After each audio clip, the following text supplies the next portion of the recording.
इंद्रियों के पीछे भागती हुई इस दुनिया में हर कोई दो पल सुकून के जीना चाहता है और इसी सुकून को योग की भाषा में ध्यान कहते हैं। आओ इस सुकून का रियाज करते हैं, क्योंकि सुकून से बैठना भी एक रियाज है और इस ध्यान को करवाता है कैवल्य धाम। इसी कैवल्य धाम का हिस्सा होने का सौभाग्य मुझे प्राप्त हुआ कवि कुलगुरु कालिदास संस्कृत विश्वविद्यालय के माननीय प्रोफेसर मधुसूदन जी पेन्ना और माननीय अगस्ती महोदया, इनकी वजह से। मेरा अब तक का सफर कवि कुलगुरु से ही रहा है। DYND योग, MA इन योग शास्त्र, MPhil इन योग शास्त्र, नेट इन योग शास्त्र, पेट इन योग शास्त्र और PhD का सफर। सर ने मुझे रिकमेंडेशन किया कैवल्य धाम के लिए और ये मेरा बहुत ही बड़ा सौभाग्य मैं समझूंगी कि इस तपोभूमि में मुझे संत साहित्य करने के लिए प्रेरणा मिली। एक संत का साहित्य, संत की तपोभूमि ही में करने का सौभाग्य प्राप्त हुआ है, जो कि मेरा टॉपिक है विश्व योगी स्वामी सीताराम दास जी महाराज, इनका आध्यात्मिक योग जीवन। मेरा जो प्रबंध है वो मराठी लिटरेचर में है। मैंने 3 साल के अंदर ही अपना इस प्रबंध को मैम को सबमिट किया है। हमारे पास जो बच्चे हैं इंटरनेशनल लेवल के, मैं खुद भी इंटरनेशनल लेवल तक गई हूँ, इसीलिए वहां तक जाने में जो कठिनाई होती है एक मार्गदर्शक के रूप में वो पता है। मुझे जो PhD में मार्गदर्शक के रूप में मिले हैं, गोवर्धन दास सेक्सरिया कॉलेज की प्राचार्य डॉक्टर बंदिता शतपथी महोदया, जो मेरा PhD का जर्नी रहा है वो बहुत ही कठिनाइयों से भरा रहा है, क्योंकि मेरा संघर्ष जो मध्य प्रदेश, मंडला, अमरकंटक, यहाँ तक मेरा रिसर्च एरिया था, वहां जाना और वहां के लिए जो खर्च और उस समय मेरी जो मॉरल सिचुएशन थी वो काफी कठिन थी। हर पल मैंने जब भी मैम को कॉल किया, उन्होंने मुझे मॉरल सपोर्ट दिया, एक गुरु की तरह समझाया, एक माँ की तरह प्यार दिया, एक बहन की तरह अपनाया।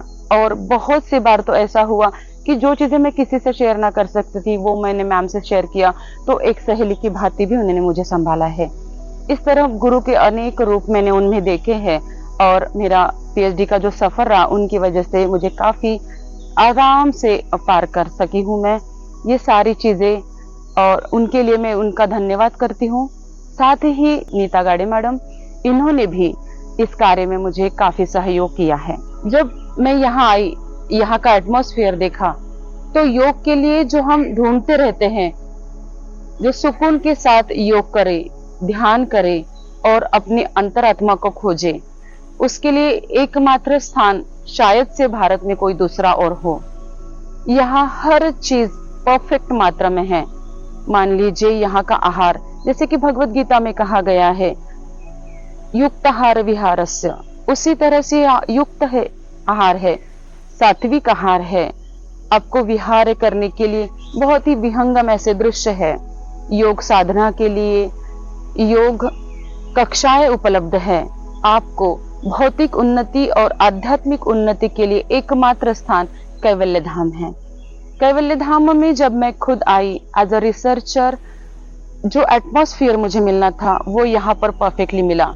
यहाँ की लाइब्रेरी, क्योंकि मेरा जो सब्जेक्ट था वो 300 साल पुराना है मान लीजिए, उस हिसाब से मुझे जो भी चीजें मिलनी चाहिए थी वो यहाँ पे परफेक्टली मिली और उसका मेरे थीसिस में काफी सहयोग प्राप्त हुआ है। जब हमने 3 साल की जर्नी की तो मेरा जो रिसर्च एरिया, मैंने जो कि पहले कहा, काफी बड़ा था, तो मैम का सपोर्ट मिला, तो हम बीच बीच में आया करते थे, मैम का परमिशन लेके जाना, फिर वापस से अपना काम करना। तो इन बीच में जब हम यहाँ आते थे तो यहाँ पर हमने कुछ वर्कशॉप अटेंड किए, मैम ने हमारे सेमिनार्स रखे थे, कुछ कक्षाएं भी हमने ली, BA और MA की क्लास में कुछ कक्षाएं ली, तो बच्चे काफी प्रेरित हुए। तो सब जो ज्ञान हमने यहाँ से लिया और KKSU से लिया वो बच्चों को दे पाने में हम सक्षम हुए, इसका हमें बहुत आनंद है। और बच्चे भी फीडबैक के तौर पे जब हमने पूछा कि आपको कैसा लगा, तो उनका फीडबैक काफी पॉजिटिव तरह से आया।